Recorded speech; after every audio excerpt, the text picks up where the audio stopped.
By the way, I have to warn you, when I'm by the river, I have an unwritten rule that whenever I see a cormorant, I have to shout cormorant and point to it. So if that does happen, just forewarning you. Maybe I should hold you back, because otherwise you'll just zoom off. Okay. Well, we don't walk this slowly, that's well, we can. So we're just here talking. Holy Moly basically told us to come here and walk, and all we have is a few cards with prompts so that we have something interesting. We don't talk to each other. We're putting on a front of unity at the moment. Some might even think we're a couple when they look at us, and we're not going to deny or confirm that rumour. But, hold back. Okay, so what are we doing now? Well, I think we should look at. You look like you're troubled, you know. We're just going to stop and have a little look. There's a lesser blackback gull down there. That's a lesser blackback gull. Two of them. A lesser blackback. Darker grey backs than the usual. But do all gulls have the spots on their tail? Well, there's different types of gulls. I've never noticed but that. those are lesser blackback ones. Oh, one of my favourite gulls. So, very imaginatively, seeing that our album is called Walk the River, we got asked to come and walk along a river. But although, someone did say to me earlier on, walk the river, is that a biblical thing? Which I hadn't really thought of, but maybe it is. And the first of our cue cards, no one believes in God anymore. What does he need to do to make a comeback? Oh, wow. I'm just gonna put my shades on to answer that question. I don't know. Actually, I don't have an answer. I don't know what to say to that. I can't even think of anything funny. Well, I think some people believe in God. I heard Gloria Hunniford the other day in a clip on Jarvis Cocker's show talking about her faith. So Gloria, oh, hang on, is she still alive? Was that an old clip? I genuinely can't. That's awful. I don't know if she's alive or not. Some pigeons. What's that guy do?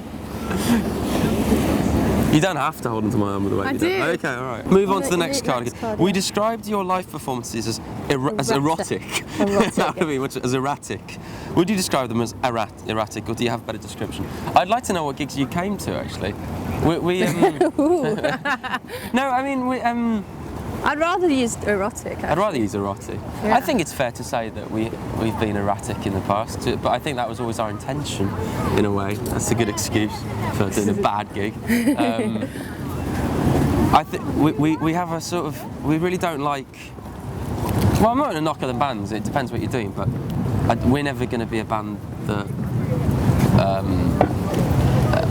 that sort of uses click tracks and backing tracks and things like that. Because I think an important part of playing live is the risk that at any moment it could fall apart. And I think we maybe demonstrated that in some of our earlier gigs, but that was part of the fun of it. Yeah. I think at the moment, it's so funny when you walk along, everyone starts looking at you like you're famous, and then they're obviously not really sure who we are, so there's that little bit of disappointment, and they're all like, do I know them? No, I don't know them, but they must be famous because they've got a camera pointing at them. We're not famous. Yeah. Well, it keeps it fun for us, doesn't it? It keeps it fun for us. And I think that's important. Otherwise, if you're just playing the same 10 songs every night for years and years, it's good that there's an element of excitement and freedom and liveness to them to keep it fresh. You're about to walk into a tractor. But actually, yeah, there were some things we did live that I don't really understand. Like, there was a phase when once in a gig, for some reason, I put on the preset on my keyboard and started doing a dance. And then I think it must have been talked about online, because then the next gig, people were like, do the dance, and so I did it. And I look back on that, and there was a tour when every moment there was a set, when I did a sort of Ricky Gervais dance for about half a minute. And how that tied in with the songs from our first record, I don't know. So I mean, but you know, at least we've never been ironic. At least we've meant it all at the time. Walk the River is a miserable album discussed. Yeah, well, you see, No. Your review, we obviously like your review very much. It is, I think it is quite, I wouldn't necessarily say it's a miserable album. I think it's definitely quite it comes from a place of bleakness, but I think ultimately it is optimistic. I think it, like, I think the ultimate message is sort of you have to pull yourself out of this down, whatever it is, whatever it might be. And you know, I mean, like the last song, Yesterday's Dead sounds negative, but actually it's saying, a lot of the album I think is sort of saying the past is gone and all that's left is the future. Or the present, of course. Present. Which is the always the potential future. Oh, police boat, look at that! That's amazing. Looking for Greg. Looking for our drummer Greg, yeah. Hey, you know that thing, it's not a burp when you just can't. I don't think people do know that thing, but I think that's unique. I'm patting my mic, aren't I? That would have been very loud. He can't whistle and he can't really burp. I can't whistle. Laura Marling tried to teach me to whistle and she So when he whistles, he goes like that. And then his burping sounds like a little frog. No, it's a walrus. I do it. Yeah, that's like how that. he burps. It's great. I've always found that very interesting. Anyway, in answer to What the River is miserable. Well, I mean, you know, it's. I don't want to say it's a miserable album. I definitely don't want. I don't want people to come out of it feeling miserable. I want people to come out of it feeling like someone's wrapped some big ghostly arms around them and given them a kiss. Is it acceptable to ride a dog as if it's a horse?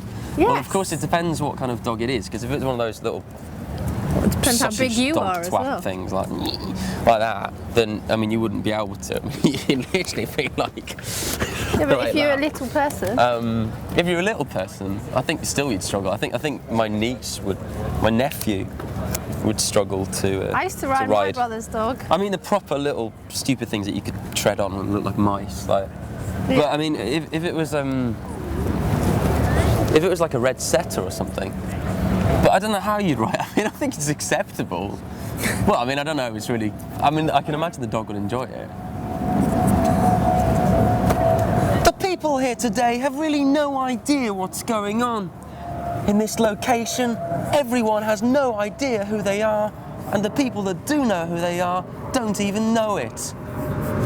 As aeroplanes fly overhead, we have to ask ourselves the question: who are we anyway? Next. Is anything as good as they say it is? Yeah. I think love can be as good as they say it is. Depends who they are. Well, it depends who they are. Sex. Can sex be as good as it is? Yes. That's because I was Definitely. coming over to you for that. Arissa's the sex correspondent of the band. Whereas I like to think of myself as a more spiritual being, Yeah, and I see sex as a purely functional thing, which I gain no pleasure from whatsoever. Lies. You speak lies. What else? Yeah, I think things can be as good as they say they are. I haven't seen a cormorant yet. This is very disappointing. I was really looking forward to going cormorant, but so far nothing. Just helicopters and seagulls. What else can be as good as they say it is? Food, I said food. Food, yeah. Definitely. I tell you, the best breakfast. What? The best breakfast.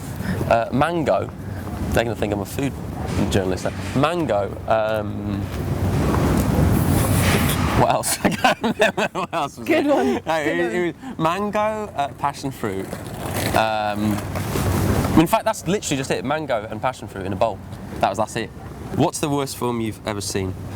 Oh God, there's so many. What's the worst film I've ever seen? I can't. There's a sort of amazing film once called Rumpelstiltskin, the movie, which possibly is the worst film I've ever seen, but was brilliant. I mean, you can't say something's the worst if you enjoyed it. All I remember is this monster Rumpelstiltskin riding on a motorbike going, riding on the fire, riding on the storm. Who's the daddy? Who's the daddy? I'm not sure if I've just created that, or I'm sure it did happen. You just made I didn't just make that up. Completely made it up. I'm sure it happened. Where's the cormorants? Where are the cormorants? Where are they? They're always here. There are a few bleaker opening lines than I don't want to know your name discussed. Well, that's not true. I mean, nuclear war is here. I mean, that would be a lot bleaker than just saying I don't really want to know your name. So there. it can get bleaker. It can get a lot bleaker. Okay, another one. Can we get another one? It was quite funny actually in your review because you said that song. Yes, it's a song about that, but you didn't actually specify what that is. We're quite interested to know. you might be saying it's about walking your dog into a tunnel of doom. No, I don't know what that means. What do you want to run with this? I'm doing too much talking. No, I think it's good. I'm just here for moral support. I want to keep this going so that we see a cormorant. I mean, you guys want to see a cormorant, don't you? I don't think anyone cares. Don't you apart care? from you. Does no one care? No.